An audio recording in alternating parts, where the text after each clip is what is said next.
segunda entrevista hablaremos sobre las elecciones internas en los partidos políticos. Hoy nos encontramos con el politólogo de la PUC y experto en temas electorales, Fernando Tuesta Soldevilla. ¿Cómo está, señor Tuesta? Bienvenido. Buenos días. ¿Qué tal? Buenos días, Paloma. Gracias por la invitación. Gracias a usted por acompañarnos. Ante la posibilidad de que no se realicen las elecciones primarias con miras a las elecciones regionales y municipales 2022, se tendría que generar un marco normativo para la celebración de las elecciones internas. ¿Cómo debería realizarse esto?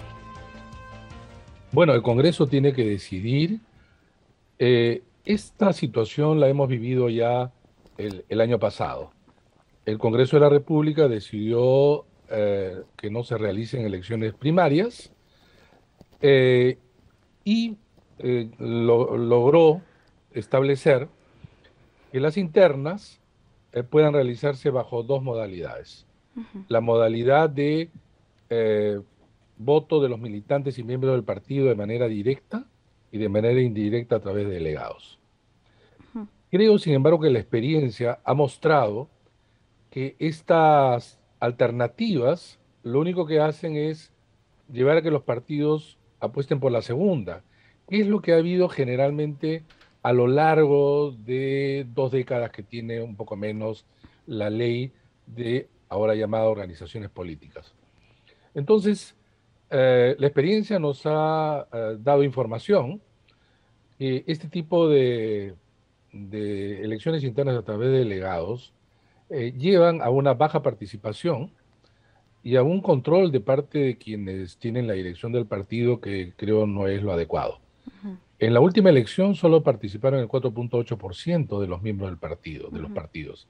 Los partidos señalaban que tenían 1.600.000 miembros o militantes, pero a la hora de la votación tan solo se presentaron, digamos, 5% para redondear. Acá hay un tema, porque la pregunta es, si los miembros del partido no se acercan a votar para seleccionar sus candidatos, es pues un evento atractivo para cualquier militante. ¿De qué militantes estamos hablando? O la otra posibilidad es que en realidad los padrones no son padrones sinceros, ¿no? Vale decir, son padrones inflados.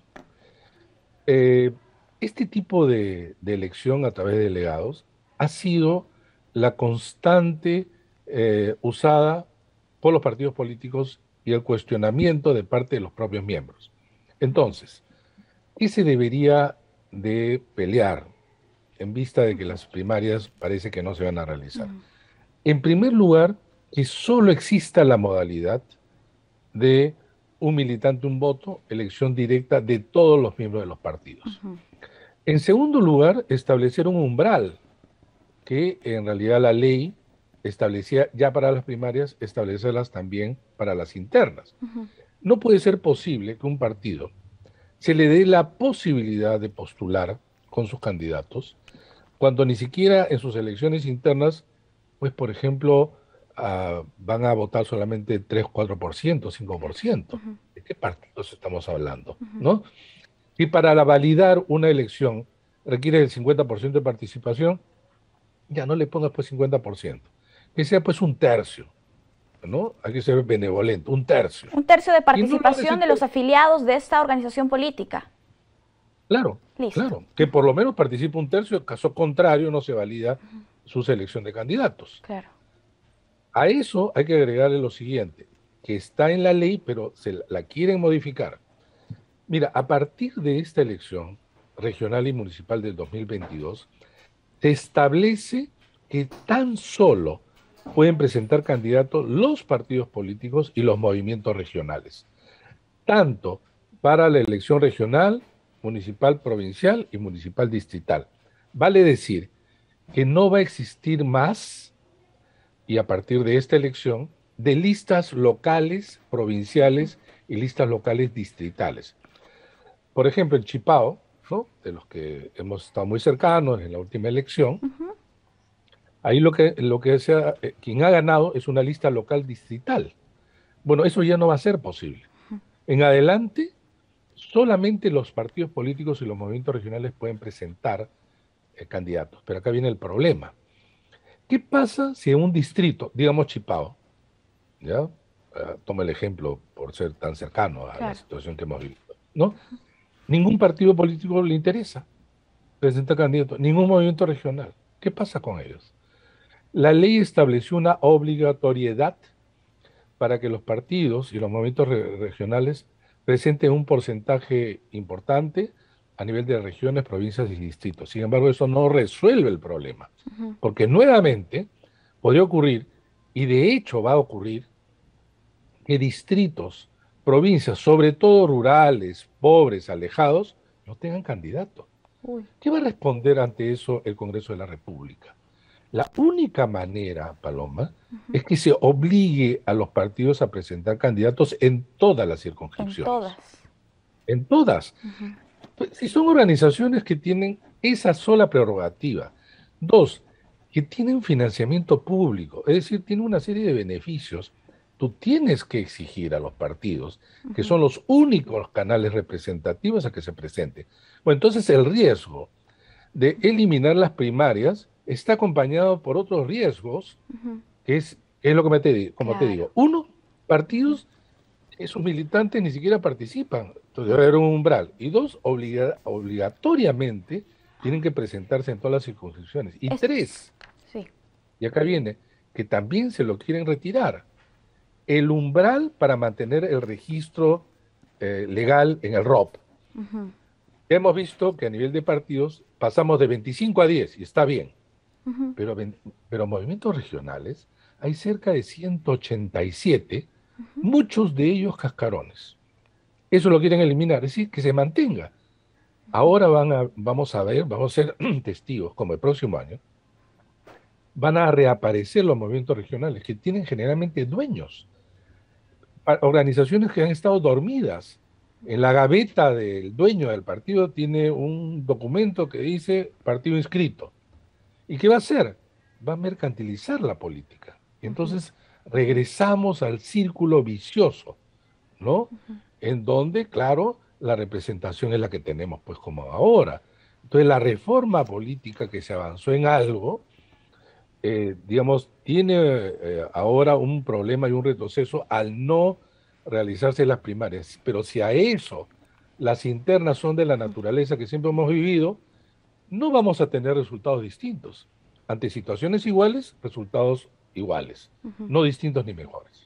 Claro. Doctor, en ese sentido, ¿a quién le correspondería presentar estas propuestas, estas iniciativas que finalmente garanticen la participación de las organizaciones políticas y que éstas estén respaldadas o tengan representación realmente?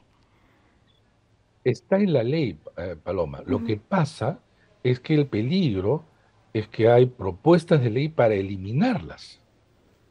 Entonces, Ujú. bueno, ya el jurado manifestó también en su propuesta que las internas sean de militantes, pero de manera directa, no Ajá, indirecta a través de delegados. claro. Y en cuanto a las otras normas, Sí. evidentemente son parte de la ley. Hay Ajá. que evitar que eso se retire.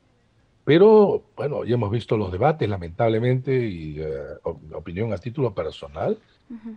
cómo se están llevando y cómo se están agregando por negociaciones, tratando de beneficiar, repito, a organizaciones que tienen tremendas carencias, pero que tienen grandes beneficios.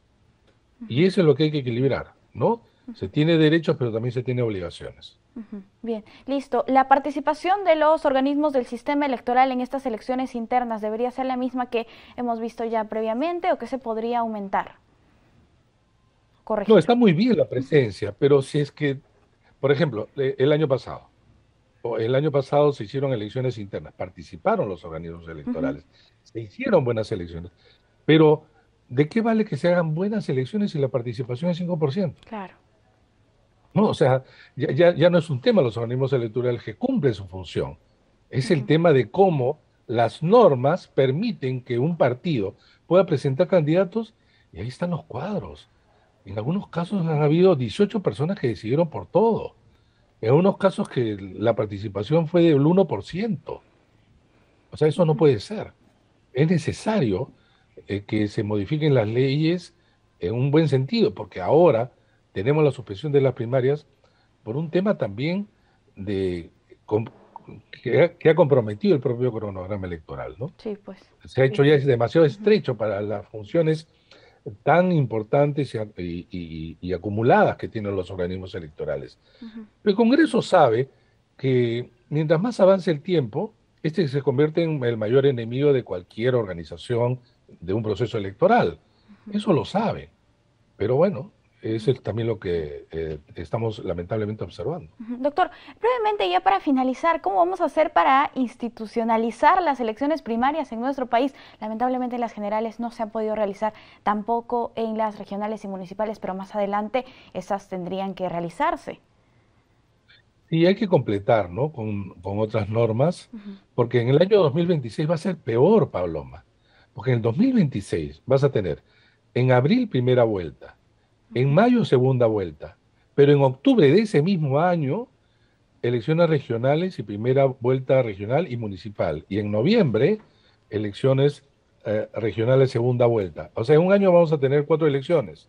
Uy. Es decir, cuando estemos en elecciones generales ya se habrá convocado a las regionales y municipales. Ujú. Si ahora que están separadas hay problemas, imaginarás tú el próximo 2026. Ujú. Entonces el Congreso tiene que determinar, si no es para ahora, las reglas complementarias absolutamente necesarias para hacer primarias. Sin embargo, personalmente, tengo mis dudas sobre que esto se vaya a hacer, porque los partidos no quieren las primarias. Ujú. En general, no quieren. La vez pasada fue el tema de la pandemia, que fue en realidad un pretexto, porque si hubiera sido el tema de la pandemia no hubiéramos tenido tampoco primera y segunda vuelta Claro. electoral, que Ujú. no provocó bajo ningún punto de vista el brote o rebrote de la pandemia. Y hoy día, en ninguna parte del mundo se suspenden ya elecciones Ujú. por Claro. pandemia, que ha sido el argumento del Congreso en realidad. Ujú. Bien, bien, doctor. Vamos a ver en todo caso qué se puede hacer también desde los organismos electorales y desde la sociedad civil para impulsar estas reformas y finalmente fortalecer nuestros partidos políticos. Ha sido un gusto conversar con usted. Gracias a ti, pues. Hasta Hasta otro luego. momento. Gracias. Amigos, tenemos que hacer una breve pausa. Volvemos.